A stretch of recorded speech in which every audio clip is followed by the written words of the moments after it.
Welcome to Aurelia's Virtual Book Club. We are discussing oh my gosh, this word. I'm tired. Sasharia En Garde by Sherwood Smith. That's too many S's and sh's.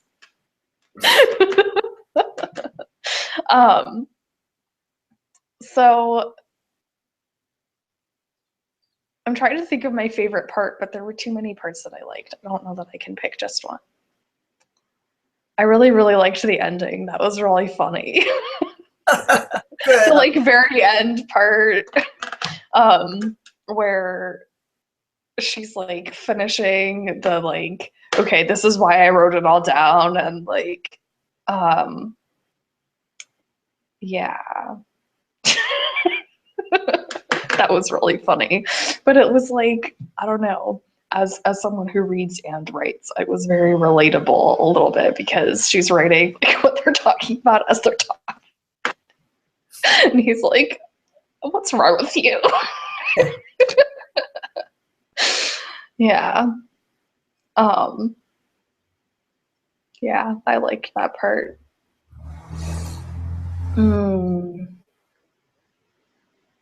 What else did I like? I read it like at the beginning of the month instead of yesterday, so I have to remember all the awesome things. Did you? I did. Did I what? Like her mom? Yeah. Yeah, I did.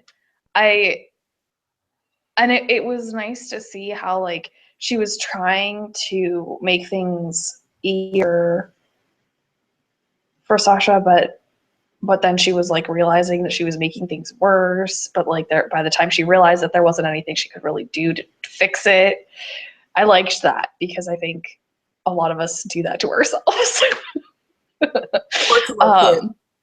Yeah, so it like makes you think about, okay, am I doing anything that right now that I could like maybe think about now instead of thinking about it in like 2 weeks and then fix it? I don't know. So I liked that part. And I liked the part with Sun and oh my goodness, names. Canarda? No. Cracky? Jahan. I think of him as Zathdar in my head. But at that point, it's the party, the like ball, and they're like dancing, and it reminded me of that part in the Colin Firth version of Pride and Prejudice where they're at the like, where they're at the ball and they're like talking and like they're having this conversation that's like important in the long term, but it seems like a sort of very inane conversation. And it's broken by the movements of the dance. Yeah, right. Salute to the Netherfield Ball when I wrote that. Yeah, I got that. Yay.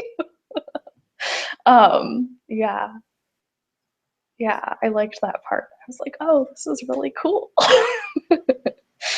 And I liked sort of the way that Canardan wasn't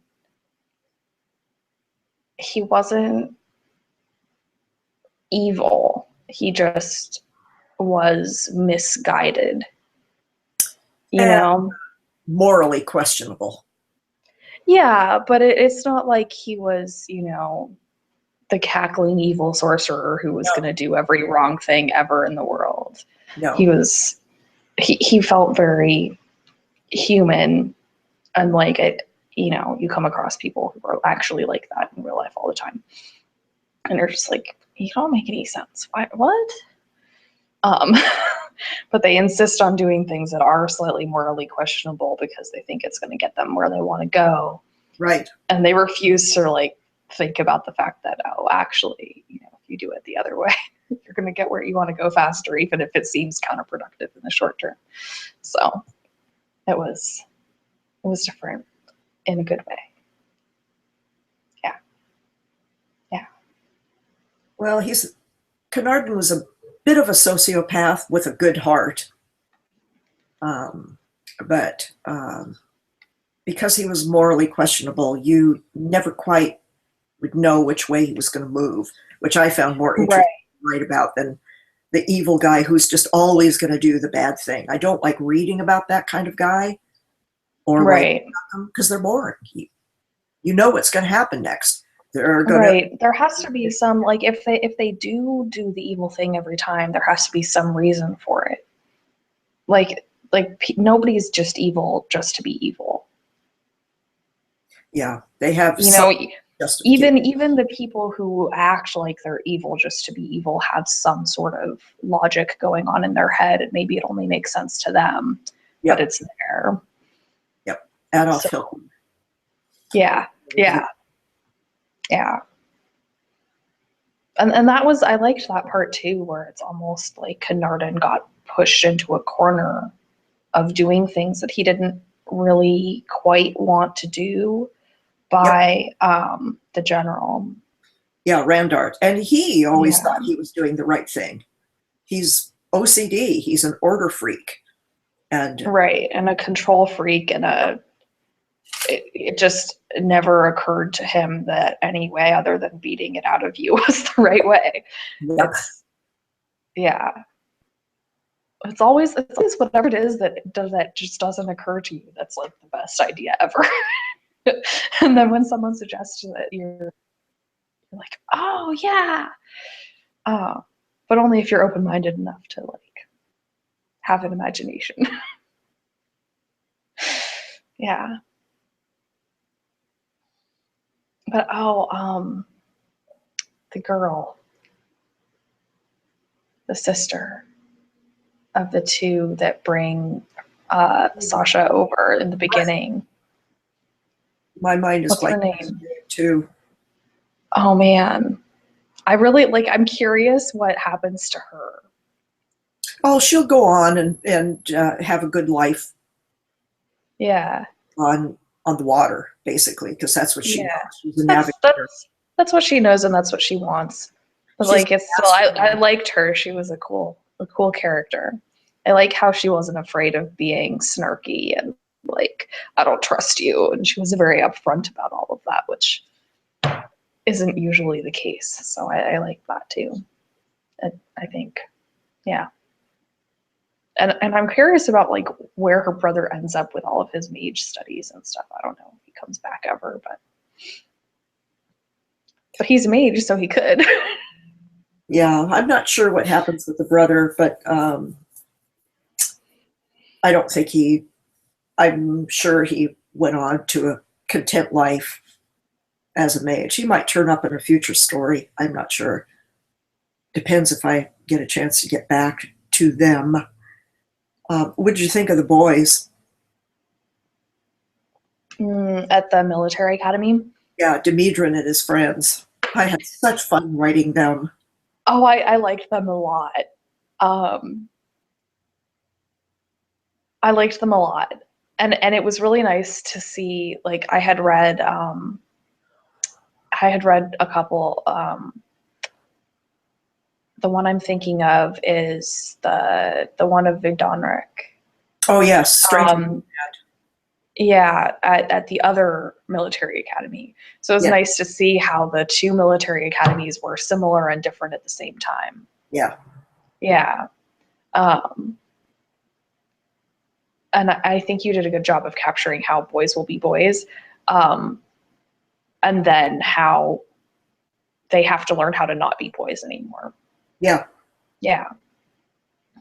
And I think, I liked how that all worked. Yeah. I think one of the reasons why this book did not work as a romance is because of all those side characters. In a romance, this was first published by a publisher who specifically does romances. And you've got the male and the female character front and center. And of course, in romance these days, you've got them having sex through most of the book. This one didn't go there. And then this one weaves in all the side characters. And I think romance readers didn't know what to do with that. They didn't know what to do with characters like Demedron and Sun. And and the like the political problems get solved really without forcing the two of them together. Right. Like they don't have to get married in order to solve all the problems. Right. They get married because they want to after the problems have all been solved. That's right. So I think that's even a little bit different than I think there's a lot of historical romance. Like there's feuding, little fiefdoms, and they solve the problem by getting married, or like they're not supposed to get married because it's like a Romeo and Juliet type of thing where like the two people are enemies and then they like fall in love anyway, and then they elope, and then like they like tell everybody, and then they live happily ever after, and the like war is over. And this is more, I think it's more fantasy first and romance second. Yes. In the same way that Crown Jewel is. But I like that, I don't know. Romantic fantasy rather than a romance with fantasy. Yeah. Yeah. Yeah, I've had to learn to make that distinction because this was a learning experience for me too. What readers expect in different subgenres. Right. And romance people, like, I think they're willing to explore different things once they know that you've written a bunch of books that meet their expectations. Yeah. But I think a lot of romance readers, they want that like romance ending. And if it's not there, or if it happens outside of the context of the rest of the plot, they get like confused. They want it front and center. Yeah. On the two books had a sexy guy and a sexy girl, which kind of.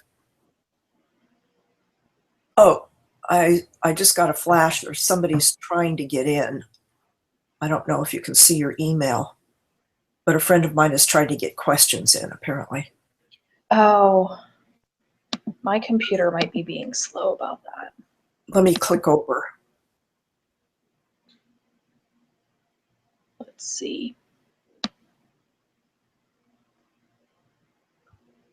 Yeah, my Google Plus is being slow. I think there were a few people who did comment, but is this Francesca? Yeah, Francesca. Yep. Oh, she's asking for a plot summary. Yeah. Well, plot summary? I saw. Yeah. Okay. Okay. I'm assuming people have read the book because we're talking about spoilers here. But if you haven't read the book recently, let's see. Sun is the mom and Sasha's the daughter. And they're in like our real world.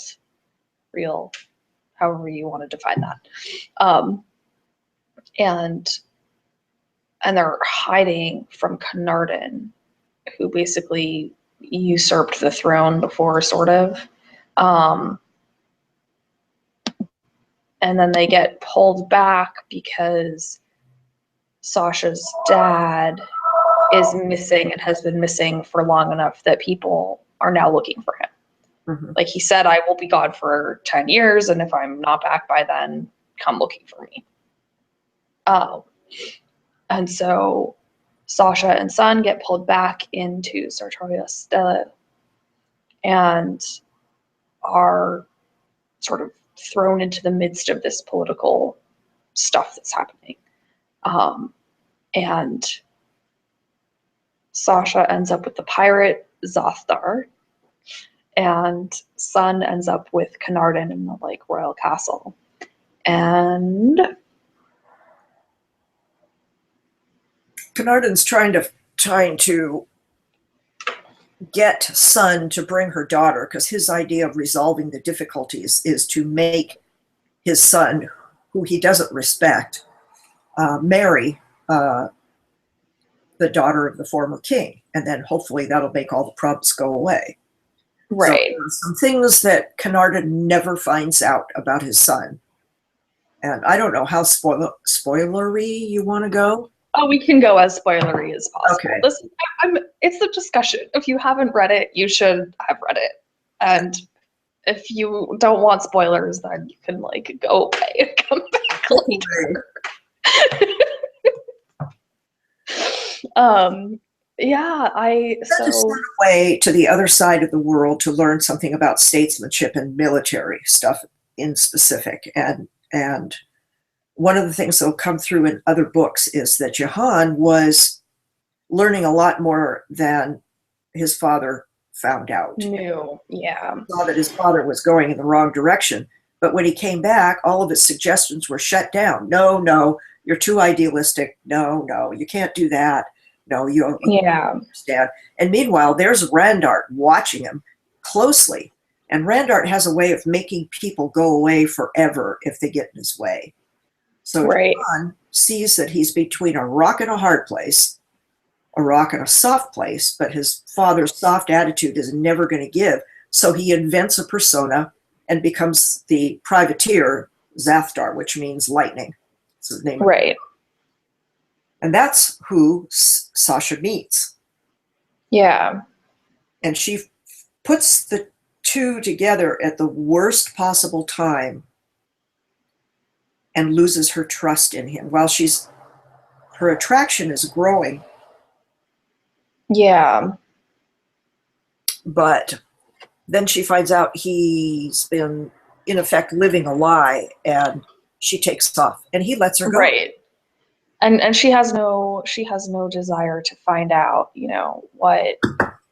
what reason he has for it. She's just like, nope, if you're lying, you're therefore evil. Yeah. And well, she's getting hurt again because she's already been betrayed. Her father's disappeared. Right. Her whole life fell apart when she was a kid, and she's attracted to him. She's terrified of him turning out to be his father, who also lies. Right. See the difference. So she takes off. Yeah. He has to try to protect her and keep the king from finding her, as well as circumvent Randart, and then they all end up together at the mountain where the king is, because Sasha's known all along where her father is, but she hasn't admitted that to anybody.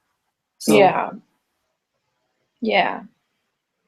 I really liked how that all came together.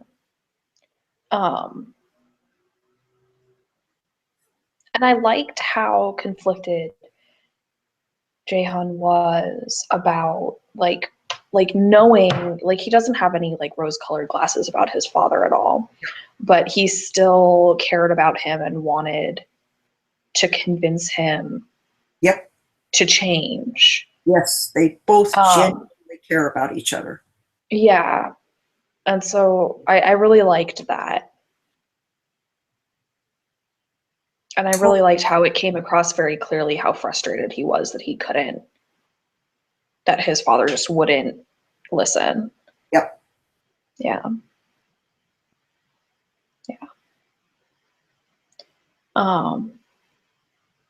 So their father-son relationship was one based on affection, but it couldn't be based on truth because Carnarvon would only see one way, whereas son and Sasha's relationship was based on both. Even though they argued a lot, they always came back together again. Yeah. Always trying to communicate. Yeah. Well, and that was something like I was sort of thinking about this, and you come across people who you're trying to convince them to, try something new, and they're very reluctant and very closed-minded about it. And they won't really argue with you. They'll just say no. And they'll say no in a million different ways. Yes. And those are the people where you just have to be like, okay, fine, you don't want to do it, you don't want to try it, that's fine. And you have to sort of back away from that and just let the relationship be, oh, what did you watch last week? Oh, cool. Yes. But it's hard to do that when it's family. It's really hard to do that when it's family. And I've had this sort of philosophy for a while that like the easier it is for you to argue with someone without that ruining your ability to respect and like them, the better a relationship you're going to have. Yes. Which is a little bit backwards because like a lot of people I know equate argument with like all of the negative emotions, but the people I like the best are the people I can argue with the longest. Yes. I don't know if that's an Italian thing. Maybe it is. It could be. It could be. And I think people who have the safety to argue and still keep respect, find that communication, even though it's very difficult. Yeah. But I think that those are two important factors: safety and respect. Yeah. Yeah. You have to be able to know that even though they're telling you to do something that you would never in a million years do, that they're telling you to do it because they think about you and not because they think that you're doing it like wrong or bad or that you're somehow lacking in something. That's right. And Kennard respect Jahan, although he cared for him and he wanted the best for him and he wanted him to follow in his footsteps, which is, I think, a key. He didn't respect him at all. Yeah. He and be a little boy for another 30 years. Yeah. Well, and I think that's something a lot of people can relate to with their parents, just not understanding how they've changed, especially if you like go away for college and then you have all of these experiences and you're not telling your parents about them every single day anymore, like you were. There can be, you can have all of these like personal growth things that happen and then they just have no idea about it unless you go and you tell them. And so are we having more comments? Yes. And I'm not seeing. Really quick. Oh yeah, safety, something, safety and respect.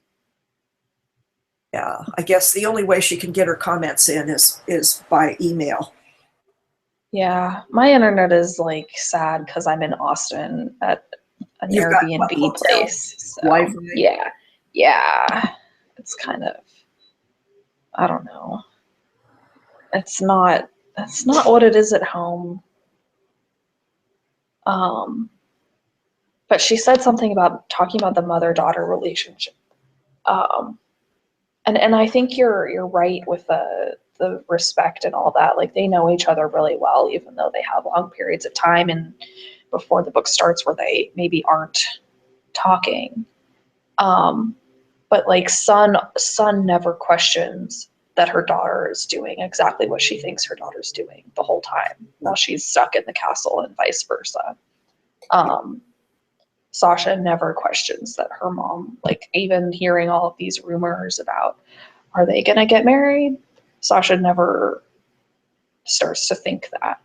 She always knows better. Yeah, they both knew that the other one was going to do the right thing.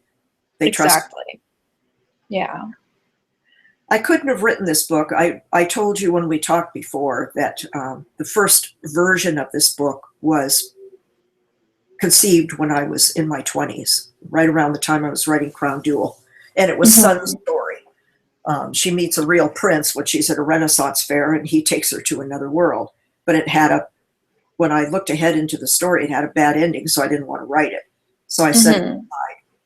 And it wasn't until I became a parent that I saw the real story, which was years later when her daughter grows up. And so both of them are important. It's Sun's story as well, but it's not hers as a young woman. It's hers as a mature woman with a grown daughter who is very different from her. Right. Yeah.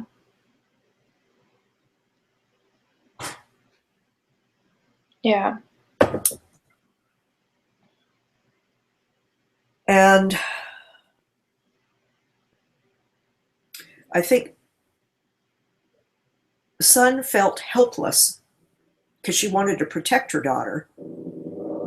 But at the same time, she'd raised her to be fiercely independent with all this defense stuff, but mostly dependent. They only had the two of each other when they came back. There was nobody else. Sun's mother was just too conservative. She couldn't handle it. So it was hard for Sun to let go, but when she did let go, puppy, That's okay, puppy.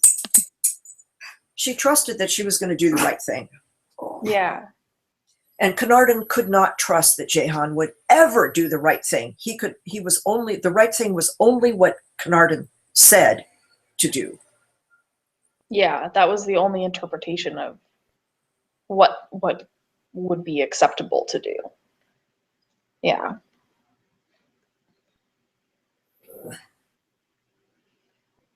Yeah, you're okay, my puppy. Guarding me against the evil FedEx truck.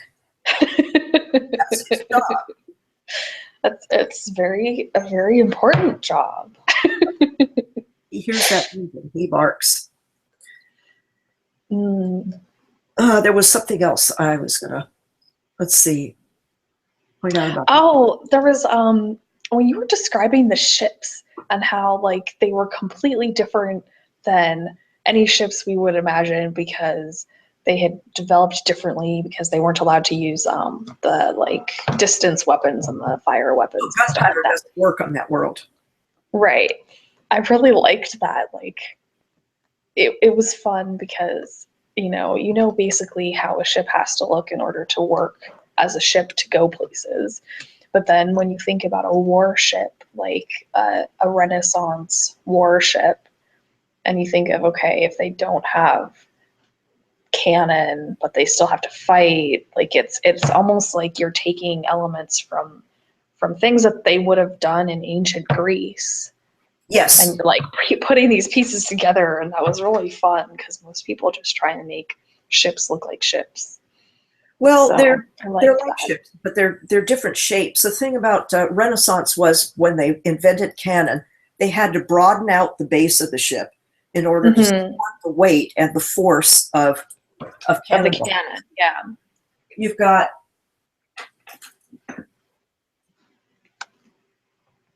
You've got this broadness here. This is called the tumble home. Let's see if I can make that. Yeah. Is that coming in? Yeah, I think so. This is the tumble home. This here. And it has to be broad and strong with bulkheads in order to support. Yeah. So the ships are longer and narrower and faster than these ones in Sartorius Tellus because they don't have to have that heavy tumble home, that heavy structure to support cannon.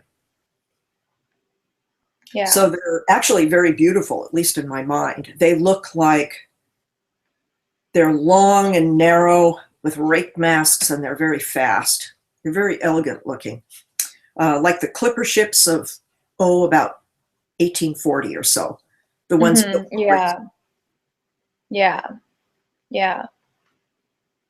So anyway, they'd have a different strategy for warfare, and I kind of go into that in the story. And that's another thing probably romance readers didn't want to read. Yeah, but those of us who like fantasy, we're very happy. Well, it was one of those cool little world building things. Yeah, I thought it was exciting. Okay. I liked that they were practicing fencing on the ship too. Like that makes me happy. I don't know. I just like there's something about fencing on ships that makes me think of like Peter Pan and Captain Hook, like having battle across all of the yard arms. Like, don't try this at home, but it would be really cool.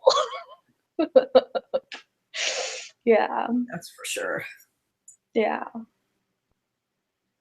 Oh, and I liked the part where they attack the Navy and the general's there and he like gets stuck under the sail and he's just like well, he pissed them off bad by not understanding the fundamental rule of a ship, because you're floating in the middle of the ocean. The captain is the king. Yeah. And if you respect the captain, then you're going to cause, if you're a powerful person, you're going to cause conflict. If you're not powerful, they kick you off the ship. Right. So if he had listened to them and kept his word and paid them off, he would have won. the privateers would have been just munched, but he angered them so much, and Yeah. did not want to understand the difference between fighting on land and fighting on sea. So he built in his own defeat. Yeah. Well, and he seemed, I mean, this was just generally him, but he didn't seem to have a strong ability to understand the value of a specialist No, and the value of listening to them. Like, that wasn't the thing that he knew how to do. you're right. He wouldn't listen to the mage. He wouldn't listen to the captain. You're right. Exactly. Yeah. People were tools for him, and they were just there to carry out his will. Yeah. So the entire crew just silently made it really impossible for him to. Yeah. And that was passive aggressiveness at work. That was Collective passive aggressiveness. I yes. don't know. Yeah. Maybe not the best way of dealing with a problem, but when you don't have any other choice, it's better than nothing, I guess. Maybe. Well, they just made sure he was not going to kill off the privateers on board. Yeah. Yeah. They absolutely pretended not to see them, and they made really sure that Randart's warriors couldn't do any more damage than they were already doing by dropping sails on them and putting oil in their way and ropes and yeah. Well, and having a whole sail fall on you is sails are heavy. Yeah. They're really heavy. I mean, and on a ship that big, it takes. I was up at the Wooden Boat Festival in Seattle, in Port Townsend. Really, it's it's kind of where Twilight is set, on the west peninsula of the Seattle Bay. And they have a wooden boat festival every September, and they have this tall ship up there. It's a schooner.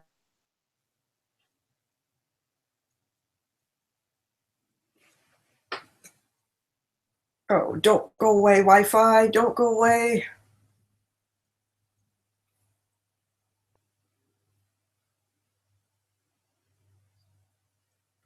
Ah, don't go away.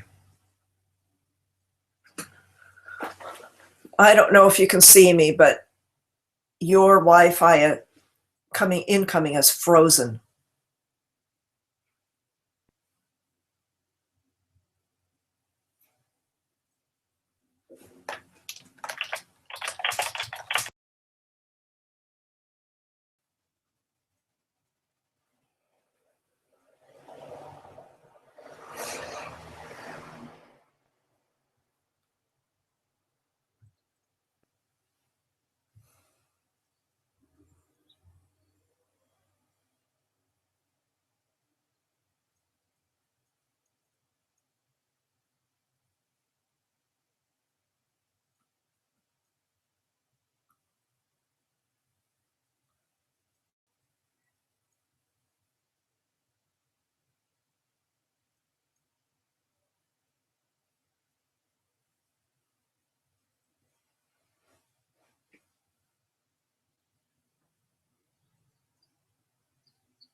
I'm back, but I guess Sherwood left because my internet died. So hopefully oh, you're back. Yeah, that was very weird. My internet just decided to turn itself off. I don't know what happened. Okay. It's very strange. It was telling me there were like no networks available at all. It was very weird. I lost you when you were telling me about the Port Townsend tall ships. Yeah, so I was on the boat during the tall ship. It was a schooner. The schooner race, but when you have big ships and very little wind, you don't go very fast. Yes. So it was like a really slow, like little loop around the bay, but it was fun. But there were probably about 40 of us who were hoisting one sail at a time. Mm-hmm. Yeah, and that was a square rig. Yes. So you felt how huge those. Yeah, they're really heavy. So that, General Randart deserved that. He deserved that inconvenience. Especially when he's underneath it and trying to get out and everybody keeps trampling him. Right. Because, yeah, he definitely deserved that. But it made me laugh because, like, it was a very reasonable thing to accidentally happen in, like, a battle with a ship. Of course you would, like, try and destroy their sails because then they can't chase you anymore. Yep. It was totally logical. And he just happened to accidentally, maybe not so accidentally, be in the wrong place at the wrong time. Yep. Yeah. So which part surprised you the most as you were writing it? Well, I think the biggest surprise was when I revisited the story and realized that it was the daughter's story and not the mother's. And then this is one of those ones where I didn't see the ending first. I just kind of lived it as I wrote it. I wondered how Jahan and Carnarvon were going to reconcile. And I know Jahan was worried about that too, as everything was coming together. He just kept worrying about what to do about his father. And then I saw it. And of course, it made complete logical sense. If Randart saw that Carnarvon was giving up everything that he wanted, he'd just see him as a traitor. Mm-hmm. Yeah. And it'd take the decision out of everybody's hands with violence, as he always did. Yeah. That's very much I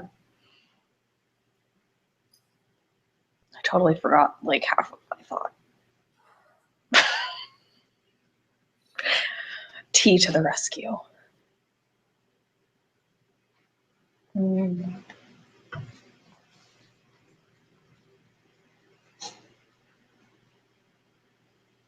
I'd like to write more about them, but I don't know if I have the lifetime grant to do that, because the two of them do quite a bit of adventuring before they settle down as a married couple. Well, they go off and are pirates again at the end. I loved that. I loved how in the first like chapter where the like sketchy guys are come knocking at her door and they realize who she is, and she's like having this exchange with them, and she's like, yeah, you want me to come and like for honor and adventure and glory? And they're like, yeah. She's like, no. Slams the door in their face. And then when Jahan basically says the same thing to her at the very, very end, she's like, of course I want to do that. And it's not the activity that's different. It's the who you're doing the activity for and with and why that's different. Yes. And I really liked that. Yeah, that made me laugh. Yep. Yeah.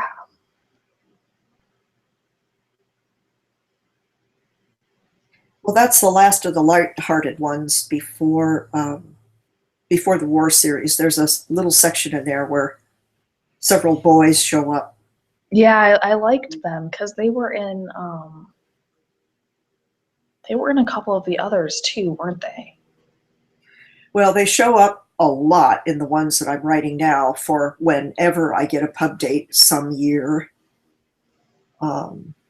A Sword Named Truth, Fire Jive, and Dark Side of the Sun. It's mainly about them, actually. Yeah. Not much the first one, but they come into the second one, and the third one is a lot of it's from their points of view. Yeah. And they're important after that, too. They reminded me a little bit of the boys. Oh my goodness, I'm forgetting their names. But they're the ones who ended up like hopping from place to place and having these little random adventures. They must have been in Ramona's Children or something. Let me look up on my phone.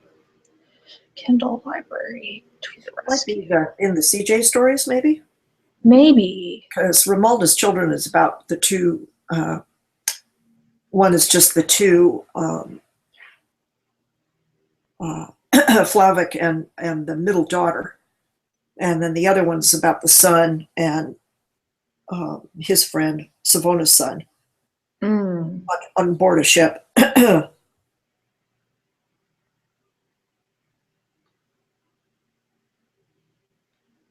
I just read all of your stories and I don't pay attention to what they're called because I care more about the story. In my mind too.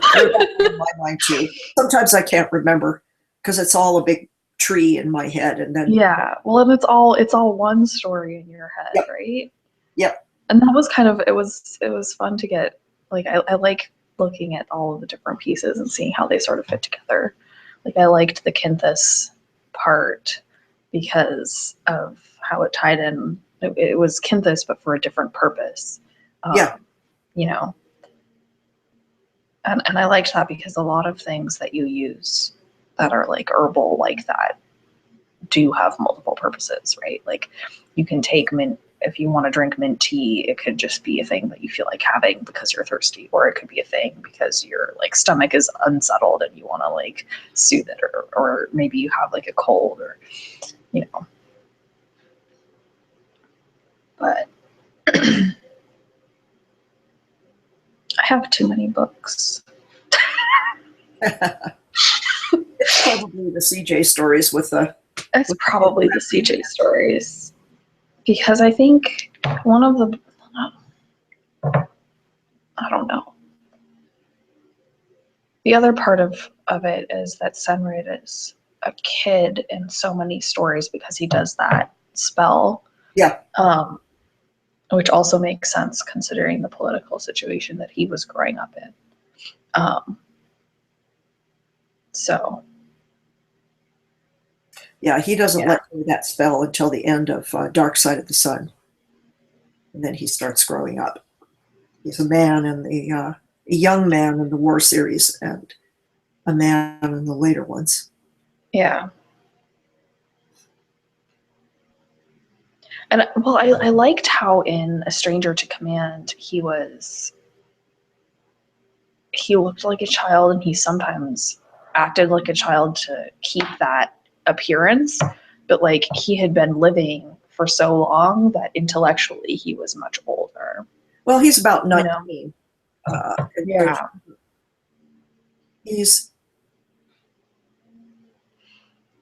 But he has that experience, that's beyond his years. Well, he never had a childhood. He was from the time he was 5 years old. So he's got his own form of PTSD pretty bad. Yeah. He's about 18 when A Stranger to Command happens. But he looks 15. Yeah. So that spell has been on him for 3 years. Yeah.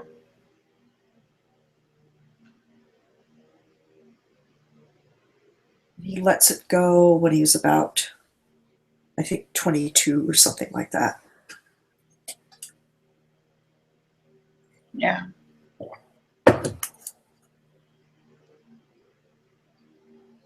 Although his emotional growth stays kind of backward because of his past, even after Right. he physically grows up. Right.